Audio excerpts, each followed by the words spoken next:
Oke, saya buka. Assalamualaikum warahmatullahi wabarakatuh. Sebelumnya, perkenalkan nama saya Amin Firmansyah dengan NIM 118300010 dan ada kelompok saya Ahmad Zulfikar Burhani dengan NIM 118300061. Di sini kami akan mempresentasikan hasil kerja kelompok kami yang berjudul Peraturan Daerah tentang Zonasi Provinsi Kepulauan Riau dan Opini Undang-Undang Cipta Kerja. Adapun yang akan kami paparkan ada profil Provinsi Kepulauan Riau, visi dan misi Kepulauan Riau, peraturan daerah yang tertera, zonasi peraturan daerah yang ada di Provinsi Kepulauan Riau, dan terakhir opini Undang-Undang Cipta Kerja. Profil Provinsi Kepulauan Riau, di mana Kepulauan Riau terbentuk berdasarkan Undang-Undang Nomor 25 Tahun 2002 yang merupakan provinsi ke-32 di Indonesia yang mencangkup Kota Tanjung Pinang, Kota Batam, Kabupaten Bintan, Kabupaten Karimun, Kabupaten Natuna, dan Kabupaten Lingga. Dengan luas wilayah sebesar 252.601 km persegi, di mana 95%-nya merupakan lautan dan 5%-nya darat. Dengan batas wilayah di utara dengan Vietnam dan Kamboja, di selatan dengan Provinsi Kepulauan Bangka, Belitung, dan Jambi, barat dengan Singapura, Malaysia, dan Provinsi Riau, dan terakhir di bagian timur berbatasan dengan Malaysia, Brunei, dan Provinsi Kalimantan Barat. Visi dan misi. Visi terwujudnya Kepulauan Riau sebagai bunda tanah Melayu yang sejahtera, berakhlak mulia, dan ramah lingkungan. Dengan misi yang pertama mengembangkan budaya Melayu sebagai payung bagi budaya lainnya dalam kehidupan masyarakat. Yang kedua meningkatkan pendayagunaan sumber daya kelautan dan pulau-pulau kecil. Yang ketiga mengembangkan wisata yang berbasis kelautan dan budaya setempat. Yang keempat mengembangkan potensi ekonomi lokal dengan keberpihakan kepada rakyat kecil. Yang kelima meningkatkan investasi dengan pembangunan infrastruktur yang berkualitas.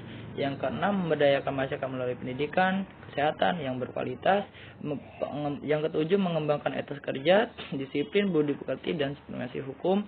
Dan yang terakhir ke-8 mengembangkan kehidupan yang demokratis, keadilan serta berkesetaraan gender. Yang kedua peraturan daerah yang tertera, di mana peraturan daerah ini telah diputuskan oleh DPRD dan Gubernur Provinsi Kepulauan Riau yang tertera pada pasal 1 peraturan daerah Kepulauan Riau yang diantaranya yaitu pertama daerah adalah Provinsi Kepulauan Riau, yang kedua pemerintah daerah adalah penyelenggaraan urusan pemerintah oleh pemerintah daerah dan DPRD menurut asas otonomi dan tugas pembantuan dengan prinsip otonomi seluas-luasnya dalam sistem dan prinsip NKRI sebagaimana dimaksud dalam Undang-Undang 1945. Yang ketiga pemerintah daerah adalah kepala daerah sebagai unsur penyelenggaraan pemerintahan daerah yang memimpin pelaksanaan urusan pemerintahan. Yang keempat gubernur adalah gubernur Kepulauan Riau yang karena jabatannya berkedudukan juga sebagai wakil pemerintah. Yang kelima DPRD adalah lembaga perwakilan rakyat daerah yang berkedudukan sebagai unsur penyelenggara pemerintahan daerah. Yang keenam wilayah pesisir adalah daerah pelarian antara ekosistem darat dan laut yang dipengaruhi oleh perubahan di darat dan laut. Yang ketujuh pengelolaan wilayah pesisir dan pulau-pulau kecil adalah suatu proses perencanaan, pemanfaatan, pengawasan, dan pengendalian sumber daya pesisir dan pulau-pulau kecil antar sektor serta pemerintah dan pemerintah daerah, antara ekosistem darat dan laut, serta antara ilmu pengetahuan dan manajemen untuk meningkatkan kesejahteraan masyarakat. Laut. Yang ke-8 laut adalah perairan lepas pantai yang meliputi permukaan badan dan dasar laut. 9 laut adalah kawasan hutan yang mempunyai fungsi pokok sebagai pelindungan sistem penyangga kehidupan yang mengatur tata air, mencegah banjir, mengendalikan erosi, mencegah intrusi air laut, dan memelihara kesuburan tanah. Yang ke-10 perairan Indonesia adalah laut teritorial di Indonesia beserta perairan kepulauan dan perairan pedalamannya.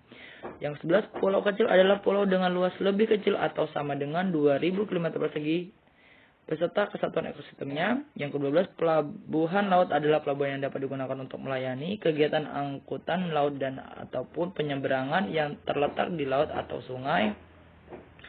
Yang ke-13 rencana tata ruang wilayah Provinsi Kepulauan Riau yang selanjutnya disebut RT/RW provinsi adalah rencana tata ruang yang membuat tujuan kebijakan dan strategi penataan ruang wilayah serta menetapkan kawasan-kawasan yang harus dilindungi dan kawasan-kawasan yang dapat dibudidayakan termasuk di dalamnya kawasan-kawasan produksi, kawasan pemukiman serta prasarana dan sarana serta wilayah-wilayah dalam provinsi yang akan diprioritaskan pengembangannya dalam kurun waktu perencanaan. 14 kawasan adalah wilayah dengan fungsi utama lindung atau budidaya. Sebelumnya, perkenalkan nama saya Ahmad Zulfikar Burhani dengan NIM 118 30061. Di sini saya akan melanjutkan pembahasan sebelumnya dari teman saya sendiri, Amin Firmansyah, tentang zonasi peraturan daerah yang ada di Provinsi Kepulauan Riau. Untuk zonasi yang pertama berada di Kabupaten Bintan yang terletak pada gambar di sini. Untuk Kabupaten Bintan memiliki peraturan-peraturan yang terdapat pada poin-poin di sini. Untuk poin A, penyelenggaraan perlindungan anak dalam Peraturan Kabupaten Bintan Nomor 1 Tahun 2014. Poin B, pembentukan lembaga penyiaran publik lokal radio Bintan FM dalam Peraturan Kabupaten Bintan Nomor 2 Tahun 2014. Pada poin C, penyelenggaraan pelayanan perizinan terpadu satu pintu dalam Peraturan Kabupaten Bintan Nomor 3 Tahun 2014. Pada poin D, pengarusutamaan gender dalam pembangunan di daerah dalam Peraturan Kabupaten Bintan Nomor 4 Tahun 2014 dan lainnya. Yang kedua, zonasi peraturan daerah yang ada di Provinsi Kepulauan Riau selanjutnya adalah zonasi Kabupaten Natuna yang terdapat pada gambar. Pada tabel di sini menjelaskan tentang untuk yang poin pertama, nomor pertama, peraturan Kabupaten Natuna nomor 1 tahun 2014 tentang anggaran pendapatan dan belanja daerah Kabupaten Natuna tahun anggaran 2014. Yang kedua, Kabupaten Natuna nomor 2 tahun 2014 tentang penyertaan modal pemerintah Kabupaten Natuna kepada perusahaan daerah air minum Tirta Nusa Kabupaten Natuna. Yang ketiga, Peraturan Kabupaten Natuna Nomor 4 Tahun 2014 tentang pengelolaan pertambangan mineral dan batu bara. Yang keempat, Peraturan Kabupaten Natuna Nomor 5 Tahun 2014 tentang pengelolaan air tanah. Yang kelima, Kabupaten Natuna Nomor 6 Tahun 2014 tentang sistem pengelolaan pembangunan partisipatif Kabupaten Natuna.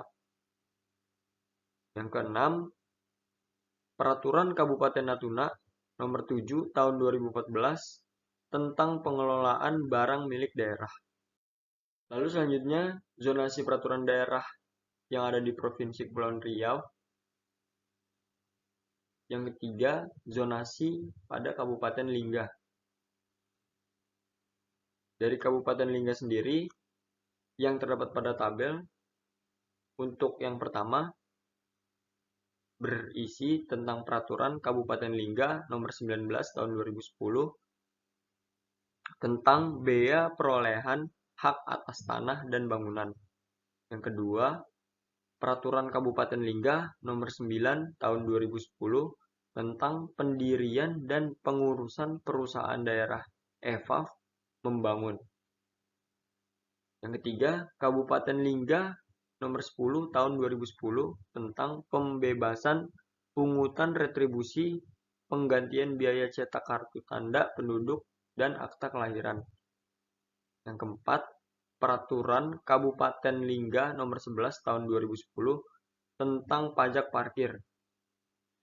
Yang kelima, Peraturan Kabupaten Lingga Nomor 12 Tahun 2010 tentang retribusi izin gangguan. Yang keenam, Peraturan Kabupaten Lingga Nomor 13 Tahun 2010 tentang pajak reklame. Yang ketujuh, Peraturan Kabupaten Lingga Nomor 14 Tahun 2010 tentang retribusi pelayanan kesehatan. Yang kedelapan, Kabupaten Lingga Nomor 15 Tahun 2010 tentang retribusi izin mendirikan bangunan. Pada kabupaten yang lain, kami berdua tidak menemukan tentang peraturan daerahnya seperti Kabupaten Tanjung Pinang, lalu Kabupaten Batam atau Kota Batam, dan Kabupaten Karimun. Kami tidak menemukan peraturan perundang-undangannya. Oleh karena itu, kami menjelaskan tentang 3 pembagian zonasi daripada Provinsi Kepulauan Riau sendiri. Untuk selanjutnya, terdapat opini Undang-Undang Cipta Kerja yang sudah kami simpulkan, yang terdapat pada paragraf ketiga, yaitu Undang-Undang Cipta Kerja ini sebenarnya bertujuan untuk memberikan lapangan yang cukup atau luas kepada masyarakat-masyarakat Indonesia. Dan masyarakat-masyarakat tersebut bisa mendapatkan perlindungan kerja terhadap para pekerja dan buruh. Namun, dalam poin-poin tertentu yang terdapat pada Undang-Undang Cipta Kerja, banyak salah diartikan oleh masyarakat dan menyebabkan konflik antara pemerintah dan masyarakat itu sendiri, sama bagi para pekerja dan buruh. Mungkin itu saja yang bisa kami sampaikan terkait presentasi kali ini. Kurang lebihnya kami mohon maaf. Saya tutup. Assalamualaikum warahmatullahi wabarakatuh.